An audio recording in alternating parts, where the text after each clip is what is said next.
आदाब नाजरीन, महकमा इत्तलात व राबित आमा के हफ्तेवार प्रोग्राम सुकून के आज के शुमारे में आपका खैर मकदम है। मैं हूं आपका मेज़बान सैयद शकील शान। आज के शुमारे में हमारे साथ जो मेहमान मौजूद रहेंगे ये किसी तारुफ के मोहताज नहीं। आपने सोशल मीडिया पर काफ़ी चर्चे इनके देखे होंगे। एक आरजे, पेशे से आरजे भी कह सकते हैं, एक मोटिवेशनल स्पीकर और कामयाब नौजवान हमारे साथ आज जुड़े हैं। इनके साथ हम कलाम होते हैं। ये हैं साहिल साहब, साहिल मुजफ्फर। साहिल जी, बहुत बहुत खैर मकदम आपका। थैंक यू शकील साहब, हमें यहाँ पे अपने प्रोग्राम में बुलाने के लिए। साहिल साहब, हम तो वैसे भी शुरुआत करते हैं कि इंसान के बैकग्राउंड के बारे में जाना जाए, क्योंकि जिन लोगों ने शायद अभी तक नहीं देखा हो या जिनका रुझान अब पैदा हो कि हम ऐसे कामयाब नौजवानों की तारीख की तरफ देखें, इनके पस मंज़र की तरफ देखें, उनके लिए लाजमी बनता है कि आप अपने सफ़र की शुरुआत खुद करें। आप कहाँ से हैं, कहाँ पैदा हुए और इब्तदाई तालीम वगैरह कहाँ से हुई? मैं नॉर्थ कश्मीर के एक बहुत ही खूबसूरत टाउन से बिलोंग करता हूँ जो एप्पल टाउन सोपोर के नाम से मशहूर है। वहीं पे मेरी पैदाइश हुई, वहीं पे मेरी पढ़ाई भी हुई। मैंने ग्रेजुएशन किया सोपोर डिग्री कॉलेज से एंड देन उसके बाद I landed up into Bangalore city. क्या बात। और जिसको आईटी हब कहा जाता है। और 2008 की बात है, वहाँ से मेरी फिर करियर की शुरुआत हुई और वहाँ से ये सफ़र शुरू हो गया फिर एक्चुअली जिसमें आज मैं हूँ। जैसे आपने पहले जिक्र किया रेडियो का, तो बैंगलोर में ही मैं एक दो मल्टीनेशनल कंपनीज में काम कर रहा था। तो पैरेलली मुझे मौका मिला, क्योंकि रेडियो का रुझान बचपन से था। ऑल इंडिया रेडियो श्रीनगर सुना करते थे। अच्छा। सुन के बड़े हुए हैं। और फिर वहाँ पे ऑल इंडिया रेडियो बैंगलोर में एफएम रेनबो एक चैनल थी। तो वहाँ पे ऑडिशंस हुए, तो मैंने भी ऑडिशन दिया। रेडियो में ही गए? एब्सोल्युटली, तो बाकी सारी चैनल्स भी, क्योंकि बैक ऑफ द माइंड बचपन से कहीं था कि माइक्रोफोन के पीछे ही रहना है। सही बात है। क्योंकि कॉलेज के टाइम से भी स्टेज शोज होस्ट करना, being a professional MC anchor, तो ये कहीं ना कहीं माइंड में था। तो वहाँ से शुरुआत हो गई। अच्छा। और आज माइक्रोफोन के पीछे हैं और लोगों को एंटरटेन करते हैं। ये तो हमारी कोशिश थी कि जो माइक्रोफोन के पीछे हस्तियां होती हैं उनको रूबरू किया जाए, कैमरे पर लाया जाए, तो ये अच्छी बात है। तो बेंगलोर से आपकी बाकायदा इसमें जो शौक था वो परवान चढ़ा, यानी शुरुआत वहाँ से हुई? जी बिल्कुल, वहीं से फिर ट्रेनिंग भी वहाँ पे हुई और वहीं पे मेरे रेडियो का सफ़र रेनबो से स्टार्ट हुआ। अच्छा। फिर मैं कश्मीर आया 2014 में, फिर ऑल इंडिया रेडियो श्रीनगर से फिर एक बार फिर से वो राबिता जुड़ा। अच्छा। रेडियो आना जाना लगा रहा बचपन से ही। तो बिल्कुल प्रोफेशनली। तो दैट लाइक के ड्रीम कम ट्रू एब्सोल्युटली आपके पास। तो जब आप कह रहे हैं कि बचपन में हम सुनते आए थे रेडियो को और बड़े चाव से शौक से सुनते थे, फिर आप खुद ब खुद उस रेडियो में पहुंच गए और उस माइक्रोफोन के पीछे जो आपका शौक था, तो कैसा था पहला experience radio AIR Srinagar station में? एक्सपीरियंस देखिए, जब भी आप किसी भी उस बंदे से बात करते हैं जो माइक्रोफोन का शौकीन होता है, तो आई ऑलवेज से जहाँ पे भी मैं जाता हूँ कि microphone is my first love. क्योंकि जब छोटे थे तब देखते थे जब लोग माइक पे बात करते थे, वो अंदर चाह होती थी हम भी करें। और खासकर रेडियो की अगर हम बात करें, उन दिनों रेडियो का बहुत रुझान हुआ करता था और अभी वापस आ रहा है अभी भी है, लेकिन अभी वापस आ रहा है। थोड़ा सा कम। हाँ, बहुत ही अच्छी एक्सपीरियंस थी। और जब मैं एफएम रेनबो की बात करूंगा, जब मेरा पहला शो वहाँ पे हुआ था, तो I was really super excited. और वो शो तब वहाँ पे DTH के थ्रू भी सुना जा सकता था। मैंने अपने घर फ़ोन किया और उनको पता नहीं था। मैंने बोला आप DTH के थ्रू टीवी पे आज सुनिएगा। तो जब उन्होंने मेरी आवाज़ सुनी, फिर मेरे फादर से बात, उन्होंने बोला ये क्या है? मैंने बोला ऐसा ऐसा हो गया। तो दे वर वेरी हैप्पी। तो पहला शो क्या regarding? It was a live show चल रहा था, 6 बजे से लेकर 11 बजे तक का ट्रांसमिशन था। और मैं किशोर कुमार का बहुत बड़ा फ़ैन रहा हूँ बचपन से। और मैं आपको एक छोटा सा ये वाकया बताऊंगा, क्योंकि किशोर कुमार की आवाज़ कुछ ऐसी थी कि जो मेरे दिल में उतर जाती थी और उनके बहुत गाने में गुनगुनाया करता था। और जब मेरा पहला शो हुआ, वहाँ पे एक शो हमारा हुआ करता था जिसमें उस पर्टिकुलर किसी कलाकार के बारे में बात करते थे। तो जब मेरा पहला शो हुआ तो मैंने किशोर कुमार को ही सिलेक्ट किया। तो पहला लाइव शो किया, उसमें किशोर कुमार की ज़िंदगी के बारे में बात की, उनके गाने चलाए। और कहीं ना कहीं मुझे लगा कि जिस सिंगर के गाने में घर बैठ के विविध भारती एप्पल टाउन सोपोर के एक छोटे से 10 बाय 12 के कमरे में उनके गाने सुन रहा था, आज मैं पूरी बैंगलोर सिटी को वो गाने सुना रहा हूँ। तो इट वाज लाइक कि I am feeling on top of the world. तो बहुत ही अच्छी एक्सपीरियंस रही। और वो शो मुझे लगता है कि मुझे अभी भी it's in my good books और वो याद रहेगा मुझे। वाकई होता है कोई वाकया ऐसा जिंदगी जी का जी जो बिल्कुल पहला बिल्कुल एक्सपीरियंस, तो फिर आपका सफर यहाँ रेडियो जी जी AIR श्रीनगर में भी शुरू हुआ। जी। तो बहुत सारे शोज आपने किए होंगे तब से। बहुत सारे शोज किए हैं, करते भी आ रहे हैं, और इसके रेडियो के अलावा I am very much active in terms of hosting shows. I am a हाँ प्रोफेशनल बिल्कुल, हाँ, MC। उस तरफ मैं और आना चाह रहा था। अपार्ट फ्रॉम दैट मैं इन पर्सनल डेवलपमेंट ट्रेनिंग जो जी जी। हमारे जो स्टूडेंट्स हैं या डिफरेंट स्कूल्स कॉलेजेस में मैंने किए हैं राइट। टीचर्स के साथ, क्योंकि कहीं ना कहीं आज की डेट में हम ये समझते हैं कि पढ़ाई बहुत ही इंपॉर्टेंट है, लेकिन उसके साथ साथ जो हमारे इंटरपर्सनल स्किल्स हैं, सॉफ्ट स्किल्स हैं, सही। वो बहुत इंपॉर्टेंट है। Because when you have to express yourself somewhere, आप में वो पूरी काबिलियत होनी चाहिए। बिल्कुल बिल्कुल। तो साहिल भाई, यही बात मैं बोलना चाह रहा था। एक तो पैशन आपका जब वो रंग लाया, आप माइक्रोफोन के पीछे आ गए, आपकी आवाज़ लोगों को सुनाई दी, एक अपना वो शौक पूरा होता आपने देखा। दूसरी बात ये ट्रांसफॉर्मेशन कहेंगे इसको कि क्या कहेंगे, कि जब आप स्टूडेंट्स से गुफ्तगू करते हैं, उनकी पर्सनल डेवलपमेंट के बारे में बात करते हैं, और उसके साथ ही हालांकि हैं तो रिलेटेड ही सब्जेक्ट से, जब आप होस्ट करते हैं किसी VVIP फंक्शन को, हमने काफी जगहों पर आपको देखा है, आप एंकर माशाल्लाह बहुत ही अच्छी एंकरिंग करते हैं जब बड़े शोज होते हैं स्टेज पे। तो RJ बनने के साथ साथ ये चीजें कैसे जुड़ गई? ये मैं आपको बताऊं कि ये जो स्टेज और माइक्रोफोन का ये जो प्यार है, ये कहीं ना कहीं बचपन से ही परवान चढ़ रहा था। और फिर जब मैं बैंगलोर गया, वहाँ पे एक छोटे से टाउन से मुझे उठाया गया और एक बड़ी सिटी में वहाँ पे डाला गया, और वहाँ पे चैलेंजेस बहुत थे। तब मुझे भी बहुत कुछ सीखना पड़ा, और जो कमियां मुझे यहाँ पे थी, वो कहीं ना कहीं मुझे रुकावट आ रही थी वहाँ पे। अच्छा। तो लकीली मैंने सोचा कि मुझे ऊपर वाले ने अगर ये मौका दिया है, लेट्स एनकैश इट, मैं इस मौके को ज़ाया ना करूं। मैंने वहाँ पे बहुत सारी ट्रेनिंग्स अटेंड की।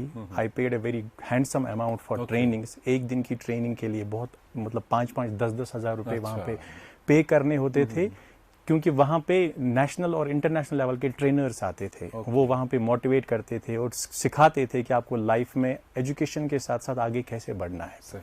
तो वहाँ से मुझे भी शौक हुआ कि अगर मैं कश्मीर वापस जाके अपनी सोसाइटी, अपने लोगों के लिए कुछ कर पाऊँ अपार्ट फ्रॉम माय प्रोफेशन, तो मुझे लगा कि ये बहुत ही अच्छी बात है। क्योंकि यहाँ पे कुछ एक्सपोजर, कहीं ना कहीं उस एक्सपोजर की कमी रह जाती है। तो फिर जब हम कहीं पे ट्रेनिंग्स होती हैं, जब स्टूडेंट्स होते हैं, उनकी सुनते हैं, सबसे पहली बात है कि उनकी सुनो, उनको लाइफ में करना क्या है। फिर अगर उनको हम अपनी तरफ से थोड़ी बहुत डायरेक्शन देते हैं कि आप लाइफ में यहाँ पे जा सकते हो। और मैं समझता हूँ कि अगर मेरी वजह से, चाहे रेडियो हो चाहे स्टेज हो, एक बंदे की भी लाइफ सही ट्रैक पे आ जाए, तो मैं समझता हूँ कि मैं बहुत खुशकिस्मत हूँ कि मैंने इतना कंट्रीब्यूट किया। तो अभी तक आपने जो पर्सनल डेवलपमेंट के लिए स्पीचेस दिए हैं स्कूल्स कॉलेजेस में, लगभग कुल मिला के कहाँ आपने किया होगा, कितनी जगह अगर याद हो आपको? तो मैंने ऑलमोस्ट डिस्ट्रिक्ट बारामूला और श्रीनगर में मैंने हर जगह पे बहुत सारे स्कूल्स में किए हैं। और टीचर्स की भी हमने ट्रेनिंग्स की है, चाहे वो गवर्नमेंट स्कूल के टीचर्स है, प्राइवेट स्कूल के टीचर्स है, कॉलेजेस हैं या बच्चे हैं। अपार्ट फ्रॉम दैट हमने लास्ट ईयर कोविड के बाद, जब कोविड का जो फर्स्ट ईयर था, उसके बाद हमने एक ओपन ट्रेनिंग सेशन स्टार्ट किया था, जिसमें अक्रॉस द कश्मीर लोगों ने शिरकत की, और वो ट्रैवल कर रहे थे सोपोर। वो हमने सोपोर में ही किया था। उसमें बडगाम से पार्टिसिपेंट्स थे, साउथ कश्मीर से। वो ऑलमोस्ट 1.5 महीने तक एक प्रोग्राम चला, वो एवरी संडेज होता था। अच्छा। तो उसकी ग्रैंड हमने क्लोजिंग की, उनको सर्टिफिकेट्स वगैरह भी दी। तो अक्रॉस द कश्मीर लोग आए, बोथ मेल फीमेल, उन्होंने पार्टिसिपेट किया, और उनको लगा कि शायद उनको इस चीज़ की ज़रूरत है। एंड आज की डेट में वो, मतलब दे थैंक अस, हमारी जो पूरी टीम होती है इसके पीछे, कि हमें ये मौका मिला है। साहिल भाई, जैसे कोविड का पीरियड एक अच्छा खासा रहा और सारे घरों में कैद रहे, उस दौरान आप खामोश नहीं रहे, हमने आपको देखा है सोशल मीडिया पे। उस टाइम को भी आपने बहुत अच्छे तरीके से यूटिलाइज किया, और जो हमारे अच्छे लोग हैं डिफरेंट वॉक्स ऑफ लाइफ में, जी बिल्कुल, मतलब चाहे कोई म्यूजिक के साथ है, कोई लिटरेरी टेस्ट का बंदा है, आपने उनके लाइव सेशंस फेसबुक पे राइट। तो वो कैसे आपने सोचा और कैसे लोग उसमें जुड़ गए आपके साथ, जबकि कहीं कहीं हमें इंटरनेट की भी प्रॉब्लम उन दिनों आती थी? बिल्कुल, जैसे कोविड का जो पहला साल था, सबके लिए एक नई एक्सपीरियंस थी। It was all of a sudden और अनप्रेसिडेंटेड, तब सब कुछ हुआ। तो लोग घर में, अब वो कहते हैं ना कि वो बंद हो गए, कुछ अंदाजा ही नहीं था कि अब करें तो क्या करें। जैसे आपने सही फरमाया कि हम ऐसे लोग हैं जो लोगों के साथ हमेशा जुड़े रहते हैं, चाहे माइक के पीछे हो, चाहे माइक्रोफोन के आगे हो, but we always want to be in touch. one fine day I was sitting with one of my friend, his name is Shaukat Majaz. तो मैंने इनको एक आइडिया शेयर किया, मैंने बोला कि मैं ऐसा करना चाहता हूँ। He is a very reputed singer, बहुत खूबसूरत गाते हैं वो, मेरे भी अच्छे दोस्त। तो उन्होंने बताया कि करते हैं, लेट्स सी कि कैसे होगा। तो मैंने नाम इस शो का सोचा दिल की बात साहिल के साथ। एक पोस्टर क्रिएट किया और कांटेक्ट किया हमारे वादी के जो मारूफ सिंगर है मुनीर अहमद मीर साहब। तो मैंने सोचा कि आज लोग बहुत परेशान हैं, अगर उन तक वो मौसीकी पहुंचे जो उनके दिल को खुश करे तो राहत मिलेगी। मैंने मुनीर साहब को कॉल किया, he is a very kind hearted person, very humble. तो जब उन्होंने बताया कि आप बताओ करना क्या है मुझे, तो फिर उनके साथ कांटेक्ट करके हमने पहला शो उनके साथ किया। It was live on Facebook live पे, और उन्होंने अपनी जिंदगी के बारे में बात की और अपने जो उनके हिट गाने हैं वो उन्होंने लाइव सुनाए लोगों को। और खुशी की बात यह है शान साहब कि अक्रॉस द वर्ल्ड लोग देख रहे थे, क्योंकि वो बहुत ज्यादा शेयर किए लोगों ने। यूएस से उनको फरमाइशें आई और इन दिनों एक जरूरत भी महसूस होती थी। बिल्कुल। तो फिर ये सिलसिला ऐसे ही बढ़ता गया। उसके बाद कुछ स्पोर्ट्स पर्सनालिटीज के साथ में जुड़ा, एक पर्सनल डेवलपमेंट ट्रेनर के साथ मैंने एक सेशन किया है। हमारे एक और सिंगर है धनंजय कौल जी जो दिल्ली में थे, उनसे कांटेक्ट किया, उनके साथ मैंने एक सेशन किया। नसीमुल हक हमारे एक सिंगर है जो डोडा से हैं, उनके साथ। तो ये सिलसिला बढ़ता गया और फिर लोग मुझे वहीं से बता रहे थे कि आप इसको लाइए, इसको अपने शो पे लाइए। तो ये एक सिलसिला चला आगे और लोगों ने इसको बहुत सराहा। साहिल में चूंकि आप एक मल्टी डायमेंशनल पर्सनैलिटी हैं, किस किस एरिया को हम छुएं, कहाँ से बात शुरू करें, लेकिन ओवरऑल एक पहचान जो आपकी एज आरजे साहिल के नाम से आपको सभी जानते हैं। हमारे काफ़ी सारे नौजवान दोस्त हैं, इस प्लेटफॉर्म पर भी जब लोग आते हैं तो एक ख्वाहिश जाहिर करते हैं कि हम आरजे बने, बिहाइंड द कैमरा मेरे साथ बात करते हैं क्योंकि हम इस फील्ड के लोग हैं। तो आपकी नज़र में अभी तक का जो पूरा सफ़र मद्देनज़र रखे, बेंगलोर से लेकर के आज तक, और आप प्राइवेट एफएम चैनल्स में भी काम करते रहते हैं, तो क्या स्किल्स, बेसिक स्किल्स होनी चाहिए एक नौजवान के अंदर जो वो एक आरजे बन सके, एक माइक्रोफोन इस्तेमाल कर सके और उसकी आवाज़ माशाल्लाह फिर दूर दूर तक जा पाए? देखिए शान साहब, अगर हम आरजे की बात करें या किसी भी फील्ड की बात करें, सबसे पहली चीज़ जो मुझे लगती है एक बंदे में होनी चाहिए वो है सेल्फ कॉन्फिडेंस। अपने आप पे भरोसा होना चाहिए और एक डेडिकेशन होनी चाहिए कि अगर मुझे ये काम करना है तो नो मैटर व्हाट, कितनी भी हर्डल्स आए, I have to do it.